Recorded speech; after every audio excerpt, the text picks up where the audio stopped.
Los sucesos anteriores por los que mi tío diera tanta importancia al sueño del escultor y al bajorrelieve eran el tema de la segunda mitad del largo manuscrito. Ya una vez parecía, el profesor Angel había visto los odiosos contornos del monstruo anónimo, había meditado sobre los desconocidos jeroglíficos y había oído las sílabas que solo la palabra Cthulhu podía traducir. Todo esto había tenido lugar en circunstancias tan sobrecogedoras que no es raro que persiguiese al joven Wilcox con preguntas y ruegos. Esta experiencia anterior había ocurrido 17 años antes, en 1908, mientras la Sociedad Americana de Arqueología celebraba su congreso anual en San Luis. El profesor Angel, por su autoridad y sus méritos, había desempeñado un papel importante en todas las deliberaciones, y a él se acercaron varios profanos que aprovechaban la oportunidad de la convocatoria para hacer preguntas y plantear problemas. El jefe de este grupo no tardó en convertirse en el centro de atención de todo el Congreso. Era un hombre de aspecto muy común, de mediana edad, que había hecho el viaje de Nueva Orleans a San Luis en busca de cierta información que no había podido obtener en su distrito. Se llamaba John Raymond Legris y era inspector de policía. Traía consigo el objeto de su viaje, una estatuilla de piedra, repugnante y grotesca, aparentemente muy antigua, cuyo origen no había logrado determinar. No debe creerse que el inspector Legris se interesaba por la arqueología. Todo lo contrario, su deseo de instruirse tenía como único origen razones puramente profesionales. La estatuilla, ídolo, fetiche o lo que fuese, había sido capturada meses antes en los pantanos boscosos del sur de Nueva Orleans, en el curso de una expedición contra una presunta ceremonia vudú. Tan singulares y odiosos eran los ritos que la policía comprendió que se hallaban ante un culto totalmente ignorado e infinitamente más diabólico que los del vudú. Los confusos e increíbles relatos arrancados por la fuerza a los prisioneros nada informaron sobre su posible origen. De ahí el deseo de la policía de consultar a alguna autoridad para identificar así el horrible símbolo y seguir las huellas del culto hasta sus fuentes. El inspector Legris no había esperado que su pedido provocara una impresión semejante. La aparición de la curiosa estatuilla bastó para excitar a los hombres de ciencia, y pronto todos rodearon al inspector para contemplar de cerca la diminuta figura cuya rareza y aspecto de genuina y abismal antigüedad abrían perspectivas tan misteriosas y arcaicas. Nadie reconoció la escuela escultórica de la que había nacido la estatua, y sin embargo centenares y hasta miles de años parecían haberse posado en la oscura y verdosa superficie de aquella piedra desconocida. La figura, que los miembros del Congreso pasaron de mano en mano para estudiarla con más minuciosidad, medía de unos 20 a 25 centímetros de altura y estaba finamente labrada. Representaba un monstruo de contornos vagamente antropoides, pero con una cabeza de pulpo cuyo rostro era más una masa de tentáculos, un cuerpo escamoso que sugería cierta elasticidad, 4 extremidades dotadas de garras enormes, y un par de alas largas y estrechas en la espalda. Esta criatura, que exhalaba una malignidad antinatural, parecía ser de una pesada corpulencia, y estaba sentada en un pedestal o bloque rectangular, cubierto de indescifrables caracteres. Las puntas de las alas rozaban el borde posterior del bloque, el asiento ocupaba el centro, mientras las garras largas y curvas de las plegadas extremidades hacían el borde anterior y descendían hasta un cuarto de altura del pedestal. La cabeza del cefalópodo se inclinaba hacia adelante, de modo que los tentáculos faciales rozaban el dorso de las garras enormes que apretaban las elevadas rodillas. El conjunto daba una impresión de vida normal, más sutilmente terrorífico a causa de la imposibilidad de establecer su origen. Su vasta, pavorosa e incalculable edad era innegable. Sin embargo, nada permitía relacionarlo con algún tipo de arte de los comienzos de la civilización. El material de la estatua era otro misterio. No había nada parecido en geología o mineralogía a aquella piedra jabonosa, verde y negra, de estrías doradas o iriscientes. Los caracteres de la base eran igualmente desconcertantes, y ninguno de los miembros del Congreso, a pesar de que representaban a la mitad de las autoridades mundiales en este campo, pudo descubrir el más remoto parentesco lingüístico. Tanto la figura como el material pertenecían a algo increíblemente lejano, totalmente distinto a la humanidad que conocemos. Algo que sugería, de un modo terrible, antiguos y profundos ciclos en los que nuestro mundo y nuestras concepciones no habían participado. Y, sin embargo, mientras los miembros del Congreso sacudían la cabeza y se confesaban incapaces de resolver el misterio, uno de ellos creyó descubrir algo raramente familiar en la efigie y los jeroglíficos. Y al fin, no sin reticencia, confesó lo que sabía. Este hombre era el hoy desaparecido William Channing Webb, profesor de antropología en la Universidad de Princeton y explorador de bastante renombre.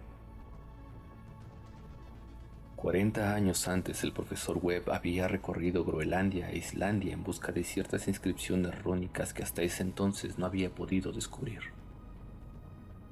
En la costa de Groenlandia se había encontrado con una tribu degenerada de esquimales, cuya religión, forma singular de los cultos demoníacos, lo había impresionado sobremanera por su faz deliberadamente sanguinaria y repulsiva. Era aquella una fe que los otros esquimales ignoraban casi del todo y a la que se referían estremeciéndose. Databa, decían, de épocas muy antiguas, anteriores al nacimiento del mundo. Junto a los ritos anónimos y sacrificios humanos habían invocaciones de origen tradicional dirigidas a un demonio supremo o Tornasok. El profesor Webb había oído esa invocación en boca de un viejo Angekok, o brujo sacerdote, y la había transcrito fonéticamente hasta donde era posible en caracteres romanos. Pero lo que ahora parecía importante era el fetiche adorado en ese culto, y alrededor del cual bailaban los esquimales cuando la aurora boreal brillaba muy por encima de los acantilados de hielo. Era, declaró el profesor, un tosco bajorrelieve de piedra con una figura horrible y algunos caracteres misteriosos. Creía recordar que se parecía, por lo menos en todos los rasgos esenciales, a la criatura bestial que ahora estaban examinando. Este relato, recibido con asombro y sorpresa por los miembros del Congreso, pareció excitar al inspector Ligres, que abrumó al profesor a preguntas. Habiendo copiado una invocación recitada por uno de los oficiantes del pantano, rogó al profesor Webb que tratase de recordar las sílabas recogidas en Groenlandia. Siguieron una comparación exhaustiva de todos los detalles y un instante de sombrío silencio cuando el profesor y el detective convinieron en la virtual identidad de las frases. He aquí, en sustancia, la división de las palabras fue establecida de acuerdo con las pausas tradicionales observadas por los oficiantes, lo que el brujo esquimal y los sacerdotes de Luisiana habían cantado a sus ídolos.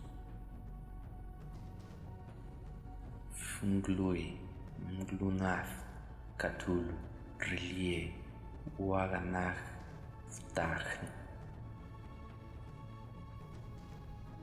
Ligreis había tenido más suerte que el profesor Webb, pues varios prisioneros le habían revelado el sentido de esas palabras. Era algo así. En su casa de Relie, el desaparecido Cthulhu espera soñando. Y entonces, respondiendo a un ruego general, el inspector relató minuciosamente su experiencia con los fieles del pantano. Veo ahora que mi tío dio gran importancia a esa historia. Tenía cierto parecido con las ensoñaciones más extravagantes de los teósofos y los creadores de mitos, y revelaba una asombrosa imaginación de caracteres cósmicos que nadie hubiese esperado entre parias y vagabundos. El 1 de noviembre de 1907, la policía de Nueva Orleans había recibido un alarmado mensaje de la región pantanosa del sur.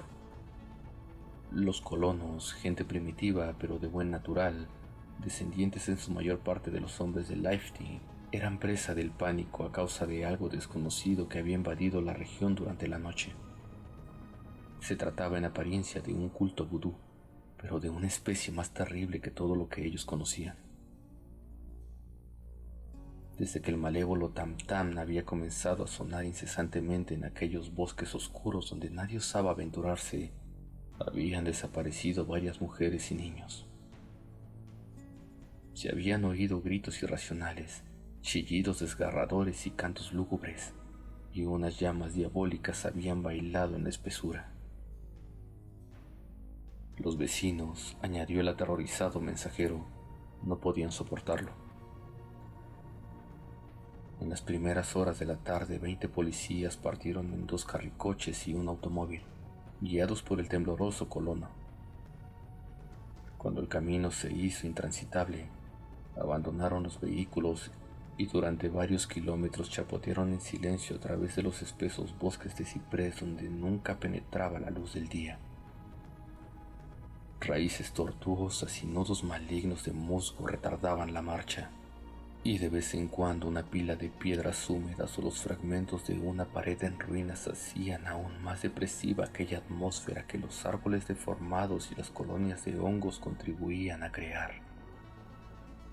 Al fin apareció un miserable conjunto de chozas, y los histéricos colonos corrieron a agruparse alrededor de las vacilantes linternas. El apagado golpear de los tam-tams se oía débilmente a lo lejos, y la brisa traía muy de cuando en cuando un chillido que helaba la sangre. Un resplandor rojizo parecía filtrarse por entre el follaje pálido, más allá de las interminables avenidas de la noche selvática. A pesar de su repugnancia a quedarse nuevamente solos, todos los habitantes del lugar rehusaron avanzar un solo paso hacia la escena del culto maldito, de modo que el inspector Ligris y sus 19 colegas tuvieron que aventurarse sin guías por aquellas negras arcadas de horror donde ninguno de ellos había puesto el pie. La región en que ahora entraba la policía tenía tradicionalmente muy mala fama, y en su mayor parte no había sido explorada por hombres blancos. Algunas leyendas se referían a un largo secreto en que vivía una colosal e informe criatura, algo parecida a un pólipo y de unos ojos fosforescentes, y, según los colonos, unos demonios de alas de murciélago salían a medianoche de sus cuevas para adorar al monstruo. Afirmaban que éste estaba allí desde antes de la Salle, de los indios y aún de las bestias y los pájaros del bosque. Era una verdadera pesadilla, y verlo significaba la muerte. Pero se aparecía en sueños a los hombres, y eso bastaba para que estos se mantuviesen alejados. La orgía vudú se desarrollaba en los límites extremos del área aborrecida, pero aún así el emplazamiento era bastante malo, y eso quizá había aterrorizado a los colonos más que los chillidos o incidentes. Solo la poesía o la locura podían haber reproducido los ruidos que oyeron los hombres de Ligris mientras atravesaban lentamente el sombrío pantano, acercándose a la luz rojiza y a los apagados tam-tams. Hay una cualidad vocal propia de los hombres y una cualidad vocal propia de las bestias, y nada más terrible que oír una de ellas cuando el órgano de donde proviene debería emitir la otra. Una furia animal y una licencia orgiástica se exacerbaba allí hasta alcanzar alturas demoníacas con gritos y aullidos extáticos que retumbaban en los bosques tenebrosos con ráfagas pestilentes surgidas de los abismos del infierno. De vez en cuando cesaban los gritos y lo que parecía un coro de voces roncas entonaban aquella odiosa melopea. Zunglui, Megluanaft, Cthulhu, Relie, Waganag, Ftag. Al fin los hombres llegaron a un sitio donde el bosque era menos denso y se encontraron de pronto en el lugar mismo de la escena. 4 trastabillaron, un quinto perdió el conocimiento y otros 2 lanzaron un grito de horror que, por suerte, fue apagado por el tumulto salvaje de la orgía. Ligres roció con agua pantanosa el rostro del hombre desvanecido, y luego todos contemplaron el espectáculo fascinados por el horror. En un claro natural del pantano se alzaba una isla verde de unas 40 áreas de extensión, desprovista de árboles y bastante seca. Allí saltaba y se retorcía una horda de anormalidades humanas más indescriptibles que cualquiera de las que hubiese podido pintar un cime o una angarola.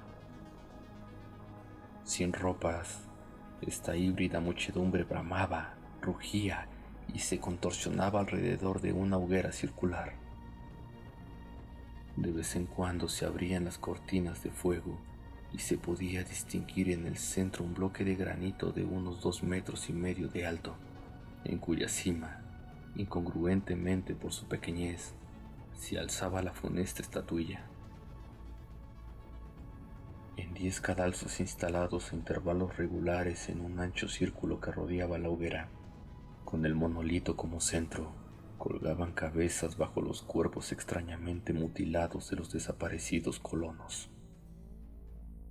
Dentro de este círculo saltaba y rugía el anillo de fieles, moviéndose de izquierda a derecha en una bacanal interminable entre el círculo de cadáveres y el círculo de fuego. Pudo haber sido solo imaginación o pudo haber sido un simple eco, pero uno de los hombres, un impresionable español, creyó oír que las invocaciones eran seguidas por unas respuestas antifonales que procedían de un lejano y sombrío lugar, situado en lo más profundo de aquel bosque de leyenda. Este hombre, Joseph de Galvez, a quien más tarde encontré e interrogué, era desbordadamente imaginativo. Llegó a decir que había oído el débil golpetear de unas grandes alas y que había vislumbrado unos ojos luminosos y una enorme masa blanca detrás de los árboles más lejanos, pero creo que estaba demasiado influido por las supersticiones locales. La inactividad de los hombres paralizados fue comparativamente de poca duración. El deber venció pronto todas las dudas, y aunque los celebrantes debían de llegar al centenar, la policía, confiando en sus armas de fuego, irrumpió en medio de la horda. Durante 5 minutos el caos y el tumulto fueron indescriptibles. Hubo furiosos golpes, disparos y huidas, pero finalmente Ligris pudo contar 47 prisioneros, a los que obligó a vestirse rápidamente y que rodeó de policías. 5 de los celebrantes habían muerto, y otros 2 muy malheridos fueron transportados por sus cómplices en improvisadas parihuelas. La imagen del monolito fue sacada con todo cuidado y llevada por Ligris. Examinados en el cuartel de la policía, luego de un viaje agotador, los prisioneros resultaron ser mestizos de muy baja ralea y mentalmente débiles. Eran en su mayor parte marineros, y habían algunos negros y mulatos, procedentes casi todos de la isla del Cabo Verde, que daban un cierto matiz vudú a aquel culto heterogéneo. Pero no se necesitaron muchas preguntas para comprobar que se trataba de algo más antiguo y profundo que un fetichismo africano. Aunque degradados e ignorantes, los prisioneros se mantuvieron fieles, con sorprendente consistencia, a la idea central de su aborrecible culto. Adoraban, dijeron, a los grandes antiguos, que eran muy anteriores al hombre y que habían llegado al joven mundo desde el cielo. Estos antiguos se habían retirado ahora al interior de la tierra y al fondo del mar, pero sus cadáveres se habían comunicado en sueños con el primer hombre, quien inventó un culto que nunca había muerto. Este era ese culto, y los prisioneros dijeron que había existido siempre y que siempre existiría, ocultándose en lejanías desiertas y lugares retirados hasta que el gran sacerdote Cthulhu saliese de su sombría morada en la ciudad submarina de Relie para reinar otra vez sobre la tierra. Algún día vendría, cuando los astros ocuparan una determinada posición, y el culto secreto estaría allí, esperándolo. Mientras tanto no podían decir nada más. Se trataba de un secreto que ni la tortura podría arrancarles. La humanidad no era lo único consciente en la Tierra, pues habían unas formas que emergían de las sombras para visitar a sus escasos fieles. Pero estas no eran los grandes antiguos. Ningún ser humano había visto a los antiguos. El ídolo de piedra representaba al gran Cthulhu, pero nadie podía decir si los otros eran o no como él. Nadie era capaz de descifrar ahora la antigua escritura. Muchas cosas se transmitían oralmente. La invocación ritual no era el secreto. Este no se comunicaba nunca en voz alta. El canto significaba: en su casa de R'lyeh, el desaparecido Cthulhu espera soñando. Solo 2 de los prisioneros fueron juzgados bastante cuerdos y se les ahorcó. El resto fue enviado a diversas instituciones.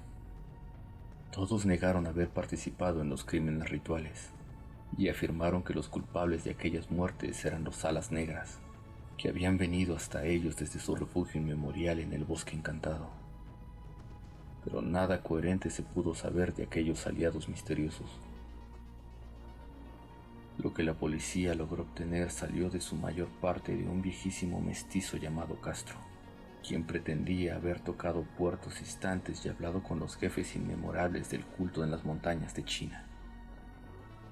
El viejo Castro recordaba fragmentos de odiosas leyendas que empequeñecían las especulaciones de los teósofos y hacían de nuestro mundo algo reciente y fugaz. En siglos muy lejanos otros seres habían gobernado la tierra. Habían vivido en grandes ciudades y sus vestigios podían encontrarse aún. Le habían dicho a Castro los inmortales de China. En unas piedras cíclopes de algunas islas del Pacífico habían muerto muchísimo antes de la aparición del hombre, pero había artes que podían revivirlos cuando los astros volvieran a ocupar su justa posición en los cielos de la eternidad. Estos seres, indudablemente, procedían de las estrellas y habían traído sus imágenes con ellos. Estos grandes antiguos, continuó Castro, no eran de carne y hueso, tenían forma. ¿No lo probaba acaso esa imagen estelar? Pero esa forma no era material. Cuando las estrellas eran propicias iban de mundo en mundo a través del cielo, pero cuando eran desfavorables no podían vivir. Pero aunque ya no viviesen, no habían muerto en realidad. Yacían todos en casas de piedra en la gran ciudad de R'lyeh, preservada por los sortilegios del gran Cthulhu para el día en que las estrellas y la tierra pudiesen recibir su gloriosa resurrección. Pero en esa época, alguna fuerza exterior debía ayudar a la liberación de sus cuerpos. Los conjuros que impedían que se descompusieran impedían también que se moviesen.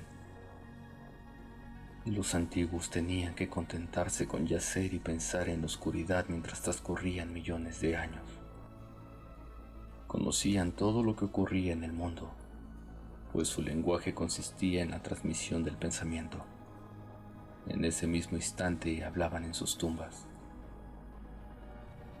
Cuando, luego de un caos infinito, aparecieron los primeros hombres, los grandes antiguos hablaron a los más sensibles moldeándole los sueños.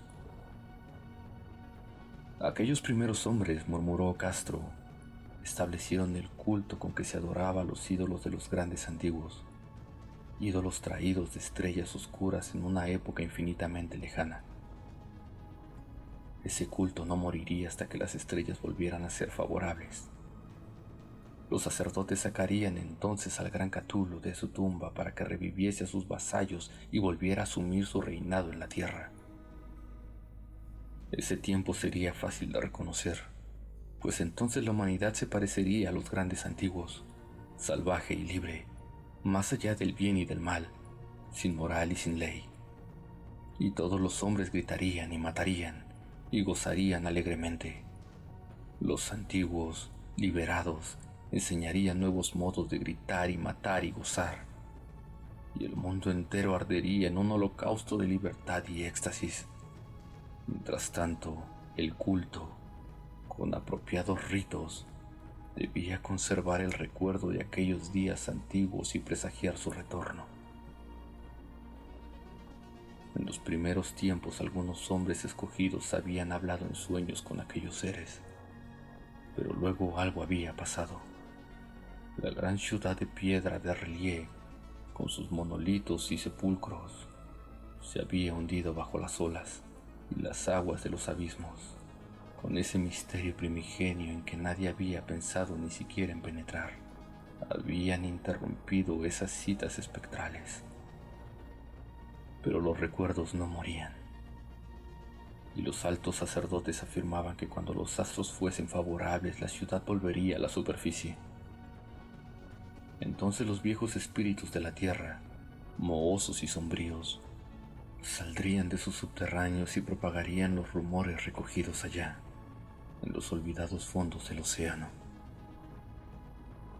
Pero de ellos el viejo Castro no se atrevía a hablar. Se interrumpió de pronto y ni las persuasiones ni las sutilezas pudieron arrancarle otras informaciones. Tampoco quiso mencionar, curiosamente, el tamaño de los antiguos. En cuanto al culto, afirmó que su centro debía de encontrarse en los desiertos intransitados de Arabia, donde Irem, la ciudad de los pilares, sueña aún intacta y secreta. No tenía relación alguna con la brujería europea y solo era conocido por sus miembros. Ningún libro aludía a él, aunque los chinos inmortales decían que en el Necronomicon del árabe loco Abdul al-Hasred había un sentido oculto que el iniciado podía interpretar de muy diversas maneras, especialmente en el tan discutido dístico: no está muerto quien puede yacer eternamente, y con el paso de los años la misma muerte puede morir.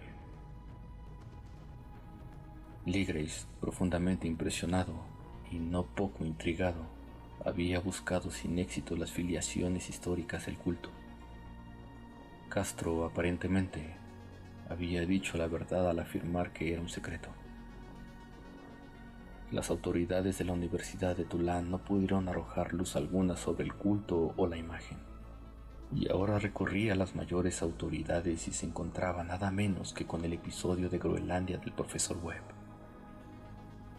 El ferviente interés que despertó el relato de Ligreis, corroborado por la presencia de la estatuilla, tuvo algún eco en las cartas que intercambiaron luego los miembros del Congreso.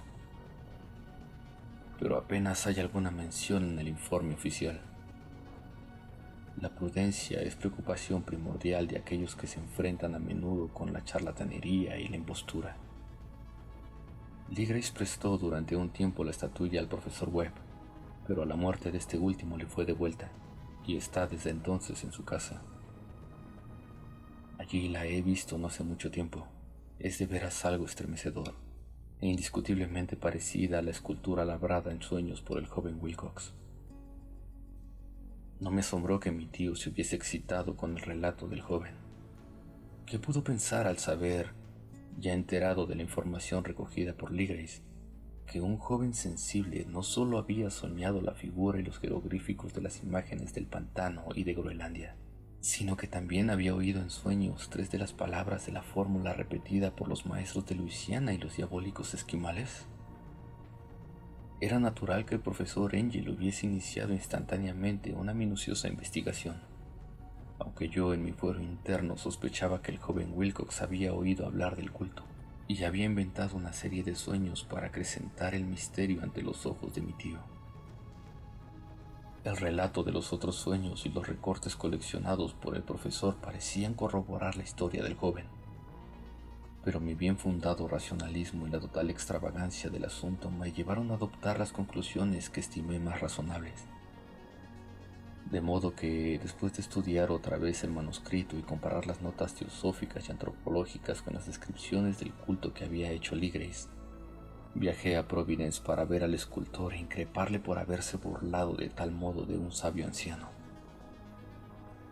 Wilcox vivía aún, solo, en el Fleur de Lys de Thomas Street, desagradable imitación victoriana de la arquitectura bretona del siglo XVII. La fachada de estuco del hotel lucía ostentosamente entre las encantadoras casas coloniales y a la sombra del más hermoso campanario georgiano que pudiera verse en América.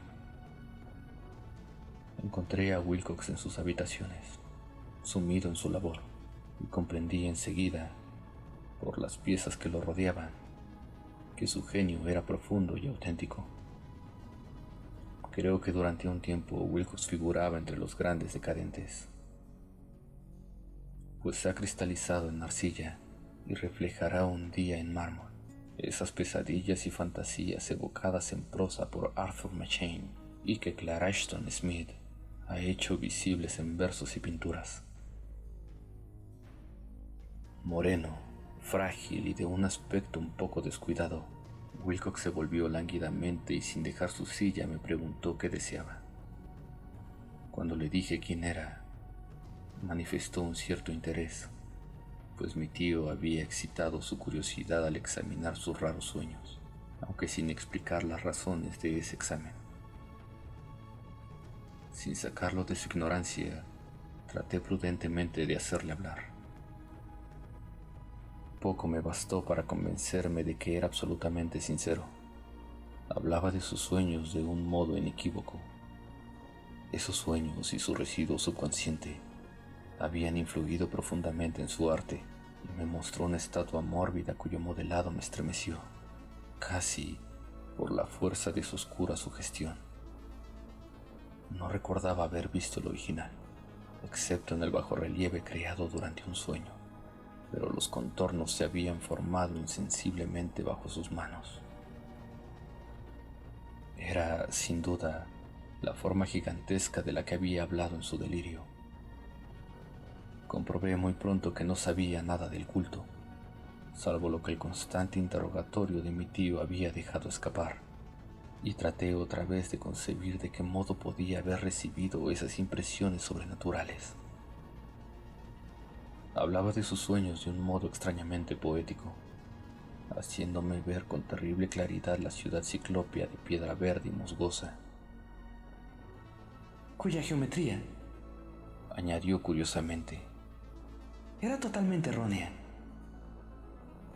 Y oí otra vez con un temor expectante la subterránea llamada mental: Cthulhu Fstag, Cthulhu Fstag. Estas palabras figuraban en la temible invocación que evocaba el sueño, vigilia, de Cthulhu en su bóveda de piedra de relieve, y a pesar de mis racionales ideas me sentí profundamente perturbado. Wilcox, era indudable, había oído hablar casualmente del culto, y lo había olvidado enseguida en la masa de sus lecturas y concepciones igualmente fantásticas. Más tarde, en virtud de su impresionable carácter, el culto había encontrado un modo de expresión subconsciente en los sueños, el bajorrelieve de arcilla y la estatua que yo estaba ahora contemplando.